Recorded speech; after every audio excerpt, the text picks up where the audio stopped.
છોટાઉદેપુરમાં ચૂંટણી નજીક આવતાની સાથે જ આમ આદમી પાર્ટીમાં ગાબડું પડ્યું છે। આમ આદમી પાર્ટીના તાલુકાના પૂર્વ પ્રમુખ અર્જુન રાઠવાએ ઝાડુનો સાથ છોડીને કોંગ્રેસનો હાથ પકડ્યો છે।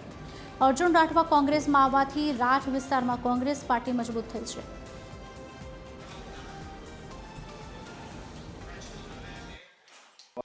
પાર્ટી છોડીને પેલા તાલુકા પ્રમુખમાં હતો, એમાં છોડી અને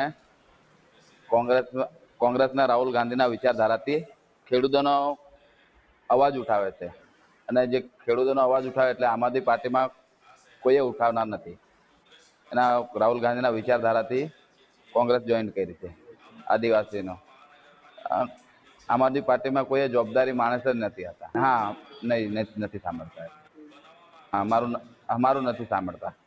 છોટાઉદેપુર તાલુકા આમ આદમી પાર્ટીના પૂર્વ પ્રમુખ અર્જુનભાઈ, જેઓ ગઈ વખતે જિલ્લા પંચાયતમાં લડાતા ખૂબ સક્રિય કાર્યકર્તા રહ્યા છે, એમને અમે કોંગ્રેસની વિચારધારામાં, રાહુલ ગાંધીની વિચારધારામાં પ્રેરાઈને જોડાઈ રહ્યા છે, એમનું અમે સ્વાગત કરીએ છીએ।